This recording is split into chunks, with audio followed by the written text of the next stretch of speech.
Welcome to another episode of the Apartment Rebels podcast. So I'm excited because this is our first repeat guest. So welcome to Daniel Burling, founder and CEO of Snappt. So I had Daniel last year after looking up all the people attending the NAA conference last year. And was it NAA or was it Uptech? It was Uptech. Yeah, okay, Uptech. so Uptech last year.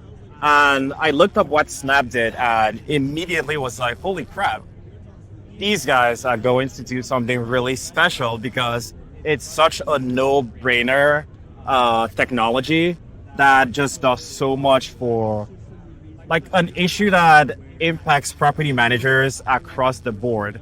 And one thing that really stood out to me was on your website. I haven't looked lately, but I hope you guys still have it. But you had a map on your website that showed fraud percentages state by state. Yeah. And it was like, holy crap, that is insane. So for me, that was instantly you guys are going to do something really special. And you obviously have, because you guys just raised your Series A and a major Series A as well of almost $100 million. Yeah, it was $100 million. Yeah, $100 million. Yeah. Yeah. So clearly, you guys are solving a really, really important pain point. So welcome back. Thank you very much. You are our first repeat guest. So I'm I'm really honored. excited for I'm this one. honored. Yeah. Yeah. So welcome. So how are things going? Busy. Yeah. We're growing quickly. Yeah. And we have the luxury of dealing with the issues of scaling. So how to stay on top of the market demand, and how to keep what initially has been word of mouth and organic growth, and how we can translate that into more actionable and consistent and sustained growth within the industry. So it's been a lot of fun. Our focus has always been on culture, and I think that's really our secret sauce. I think the culture is what led to the technology and kind of everything else. And so hiring the right people is obviously very time intensive. So there's been a lot of interviews. Yeah. It's overall it's incredibly exciting, mixed with some anxiety and probably a healthy amount of what's the word I'm looking for? Imposter syndrome. Yeah. Dealing with that too. Yeah. No, I want to dig into all of those things, and then kind of first touch on what you guys actually do for those that don't actually know what Snappt does. But one thing that I didn't realize until after our last session is that you actually played professional baseball. Oh yeah, and for the Chicago Cubs as well too. That was a little bit with someone that listens to the podcast sent me a message oh, you had this guy on there. Did you know he played baseball? I was like, oh, right. Did not know that. And then I went back on your LinkedIn. And it was at the very bottom, Oh. Well, that is what I did out of school. Yeah. Yeah. Awesome. So how was that? So you were actually, I live in Chicago, so you were actually playing for the Cubs. Yeah. So I played in the minor leagues with the Cubs. Yeah. So the highest level that I was with the Cubs was in AAA. Yeah. So that's at the time, and it still might be the Iowa Cubs. So it's the last team, the last step before you get to the major league. So I stepped away when I was about 23. So I stopped playing professional baseball. So I did it for 24. So from 19 to 24. So That's amazing. I did it for really 6 good. seasons. I threw hard. I just didn't really know where it was going. So that's kind of a problem. A little bit of a problem. That's kind of a problem. But that's amazing though. So Yeah. I didn't realize that. I wish I knew during our first interview, but that's so cool. That's so cool. Thanks, man. Yeah. So what does Snapbite do? So what's the quick reminder? Yeah, sure. So Snappt is a fraud detection technology.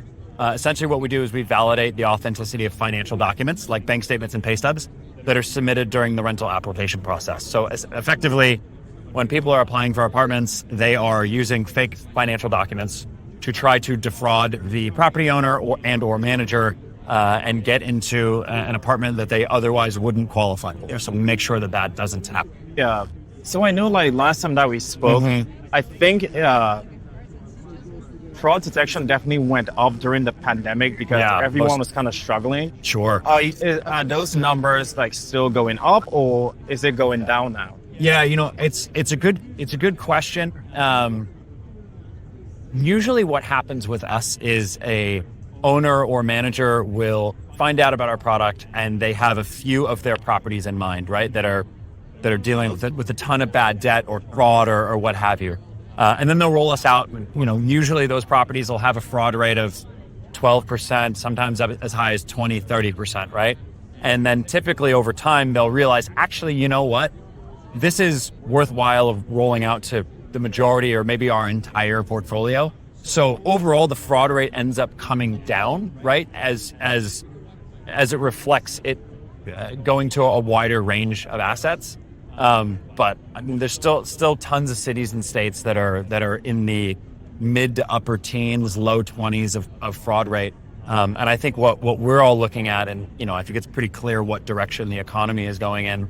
And candidly, bad debt is coming. It's going to rise. So I think a lot of our customers and those that are probably thought leaders and also understand the benefit of appearing to be a thought leader in front of your ownership group are saying, hey, we're going to get ahead of this problem that we know is coming and put this product forward as a way of mitigating what we know the future risk is going to be. Yeah. So then is that 12, 20% or whatever? Yeah. Is that the percentage that gets caught, that gets through, or is it percentage that... That's the percentage that we catch. Oh, wow. Our national average is 12%. And, that's that is still consistent now. And that's consistent of the over 1 million documents that we've scanned in our company's history. Wow. So kind of taking a step back from when we first chatted last year to now. So what has happened in the in-between besides the raise? How have you guys grown? Where have your customers really found the biggest value? And how have conversations changed? Yeah, so we've doubled in size, at least doubled in size since we spoke last. We began this year with approximately 300,000 units. We're at 600,000 now. We anticipate getting to 1 million before the end of the year. I think the conversations with our customers has changed because I think they understand that there's a perceived much lower risk of Snappt just in general. Part of it might be because of the raise, and so they understand, well, at least these guys have some financial stability for a while, so this is something we can rely on. Maybe some of that validates us that if someone's putting that big of a bet on us, we must actually work. I like to think it's because you were on that Prime Rebels podcast. By the way, that was literally the next thing I was going to say. And what's great is that the conversations now are about, well, how do we roll this out quickly, and how do we take more of a holistic portfolio view of this solution, as opposed to kind of a piecemeal, hey, we have this one property in Charlotte, and hey, we've got this one property in Atlanta. Over time, you just realize, sure, there might be some areas that are worse than others, but this is everywhere. And the ROI of our product, just stopping one eviction is like a 3x ROI. So, it's kind of a no-brainer for those that get it. Yeah. So what's the feedback from the site teams that before Snappt had to really be detectives to figure out, is this income statement legit or not legit? Yeah, I mean, the majority of the leasing teams that we speak with, they're really happy to not have this on their plate. They don't want to play detective. They don't want to try to be a forensic fraud expert. They don't want to spend the hours that it takes to research and do that. And then on top of it, if they do find out that someone's documents are fraudulent on their own, there's the risk of, am I right? And am I going to get sued for fair housing? And even if that's not an issue, it's well, do I really want to have that wildly uncomfortable conversation with someone? Do I want to get screamed at? Whereas with us, they just say, hey, you know what? We use this third party. This is what they say. This is our policy. If you're unhappy or if you disagree, here's their email. Here's their dispute process. They'll deal with it. So what is your, false positives rate? Do you see people reaching out hey, this is right and you guys are wrong? Yeah, so we have a 99.8% accuracy rate of the 1 million plus documents that we've scanned. As far as our dispute rate, we have found that of the 12% of documents that come back as edited, that 0.4% of those edited applicants then go through our dispute process. And look, the reality is we're incredibly proud of our accuracy rate. And I think there's a lot there to be proud of, but we're not a perfect system. We are going to get things wrong. And we have a very robust dispute process where we follow the Fair Credit Reporting Act guidelines, and our job is to not deny qualified people of housing. So when those disputes come in, I mean, it is an ultimate priority of ours to make sure that we get it right. Then how has the product changed or gotten better? I know one of the things we spoke about last time is that as you scan more and more, the product becomes better because you learn more and more. So I'm sure that false positive rate potentially decreases over time. So in what ways has the product gotten better? The product has gotten better because we now have an even deeper understanding of what makes a document authentic and what makes a document fraudulent. So it's gotten our time to scan down.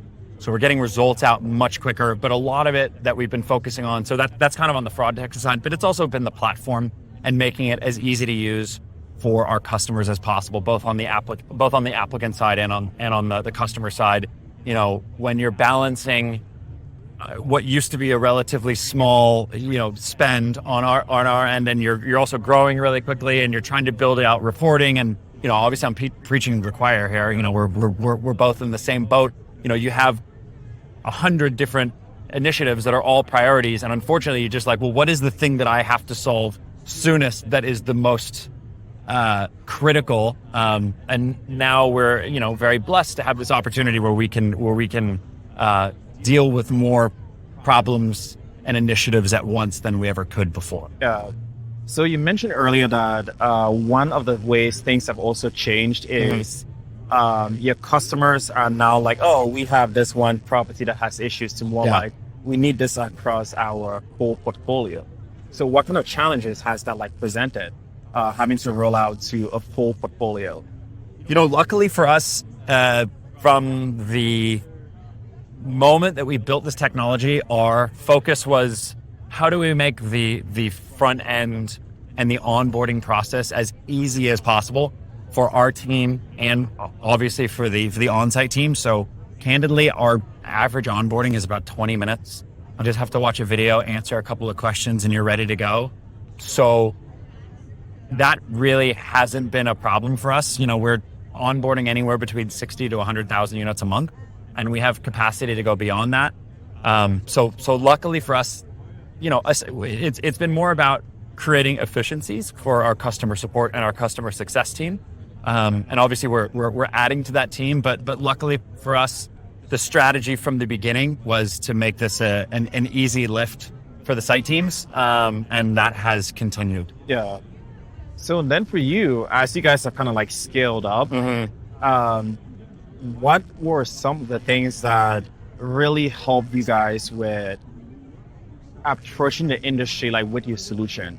Right now, we look across NAA, there are literally hundreds of companies and startups here, all trying to get into the space. Sure. So for you, what advice would you provide them? These are the things that we did, besides having an awesome product that has helped. It's a great question. It's being customer focused and customer centric. I think a lot of times what we all try to do is we try to push, the product that we think they should be buying, or the service that we think they should be using, or even the story that we think that that should resonate with them. We're trying to stuff it down people's throats, and that's because we're innovators. We're trying to do stuff differently. So you kind of get caught in between this, I have vision, or am I just being nuts here and I'm square peg round hole? So it's trying to balance, what is possible versus what your customer really needs and what they really want. And as long as you can add technology in as painless of a process for the leasing team, and the stress of onboarding is outweighed by the ease of use and the value that's being adopted once it's on site, that's kind of the way to lead. So then obviously with scaling up within the company, there always comes challenges. Yeah. So what have been some of the things that you guys are now oh shit, I didn't even think of that. Yeah, I mean, just the amount of task tracking that is, required internally, making sure you have a CRM that scales.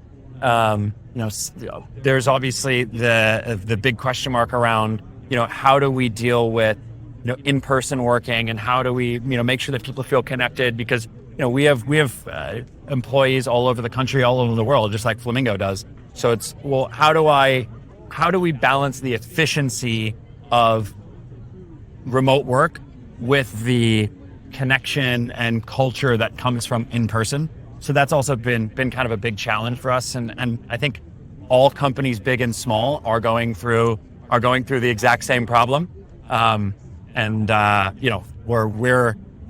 all in the same boat. Yeah. And then you mentioned earlier that one of the things that has been really helpful for you all and was really helpful, like as you guys got to this next stage, was establishing a really strong culture, like right from the beginning. Like, what is the culture at Snappt? How would you define it? Yeah, so we have a few, and you can also go to our website and look it on there. It's something that we lead forward with. But the way I would start with it is, I founded this company with my best friend. Noah and I, we've been friends since our early 20s. We're in our mid 30s. We've been ruining each other's lives for the past 15 years. We're still best friends, and I think of our culture spawning from that basis of friendship. But the way we look at it is, we're an ideocracy. So the idea is, how do we create an environment where it fosters the best ideas and it celebrates the best ideas? So, and it doesn't matter whose idea it is. It doesn't matter if it's the CEO's idea or if it's an intern's idea that was yesterday. All it's about is, how do we take and foster and identify the best ideas? The second one is we're a no blame culture. So mistakes are going to happen. That's part of this whole thing. So it's more about identifying the mistake, learning from the mistake, rectifying the mistake, versus blaming who made said mistake. And then the last one is, like, just because it's work doesn't mean it has to suck. So we have a strong amount of playfulness within our business, right? We like to have fun with one another. We're obviously, we're serious. Like, this is business. This isn't like solely a social hour, but there's no reason why, you can't do all of those things. So that's kind of our culture in a nutshell. Yeah, no, I love those like three elements, especially the ideocracy, because it just makes sense. Like, if you have a really great idea, it shouldn't matter who it comes from. That's what should win out. It doesn't. So absolutely love that. And then as you kind of think about the multifamily industry, like at the moment, so there's a lot of change happening. Like, you look at across the board, there's so many companies here, and it's just going to keep like growing. Sure. So what are some of the key like trends that you have identified where for operators, it should be like the no-brainer for them? Yeah, that's a really good question. I think some of the flexible payment options are really fascinating. As a property owner and manager myself,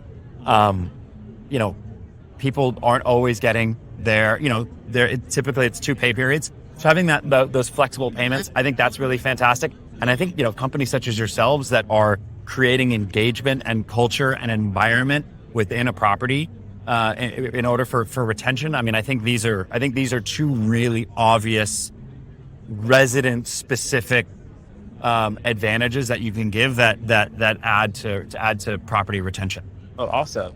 So then what's like next? So whether it's like product wise or growth wise, but what are some of your big like next steps as you think about the next like year for Snappt, and then the next 5 years of Snappt?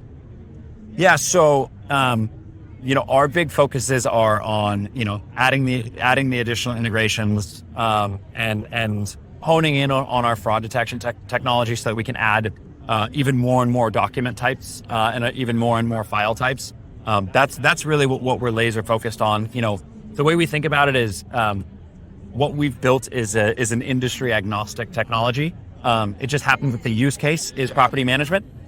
We plan on that use case also going into single family. We see it going into mom and pop. We've also had quite a bit of inbound from consumer lending, banking, mortgage, auto loans, et cetera, et cetera. So, those other industries are obviously, they're interesting to us. There's obviously a a lot of opportunity there. So we're trying to balance focus on who we are, what we do, the market that we're in, while also being aware of other opportunities that exist outside of multifamily and real estate at large. So that would be the more long-term vision is really focusing on that industry agnostic angle. And I love that. I think that for me, that's what got me really excited about what you all do. Right. Because the technology like that just applies across the board to everything else. And it's, I don't think that this phenomena exists only in the United States. So there's obviously, a global opportunity, but I love that you're like an entrepreneur, sure. Yeah, you're already I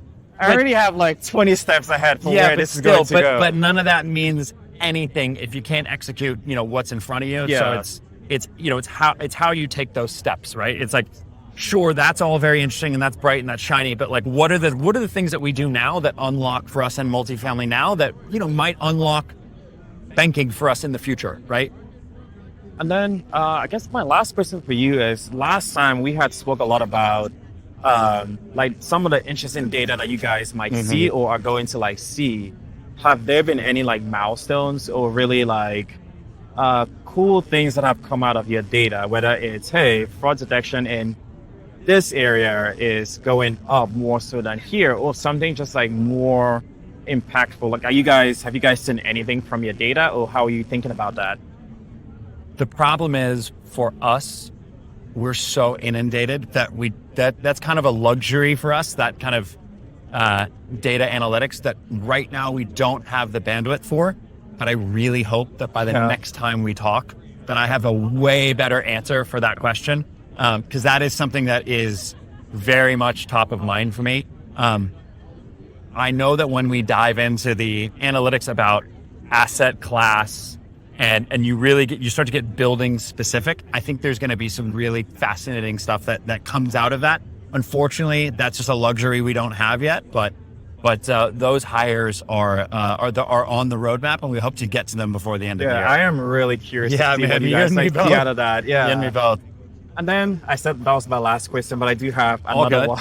Yeah. So in terms of a platform like yours, where it happens more on the, I don't want to say back end, because it's not the back end, because you detect fraud before someone becomes a resident. Yeah. Are you guys implementing anything that is more on the front end, where if someone knows the building has Snappt, they are oh yeah, they're gonna catch me, so I shouldn't even buther? Is there something we've had quite a few customers that are asking us for some sort of signage to put in the leasing office, putting logos up on their website. And for any of them that are listening, we're getting to it. I promise. We're just we're drowning. Yeah. So, but we're getting it to it, and that's the idea, right? I mean, I think the ultimate vision for what we're doing is we want to get fraud out of multifamily. Yeah. My job and Snappt's job is to get to have our fraud rate go down. And one of the best things that we can do is for a fraudulent applicant or prospective fraudulent applicant to realize when they look at 1, 2, 3 main seats website, forget it. You're right. So that property and teams can focus on people that are actually going to pay them rent and the things that matter. When I think about it, for me, that's kind of that's the end goal, and it's so fascinating. And when that happens, it's when for you, hey, our brand is a consumer brand now. It's just out there, and everyone knows it. Sure. So, Daniel, thanks so much for being on once buddy. again. I really appreciate it. Thank you. Yeah. Congrats again. Thanks, buddy. Cool.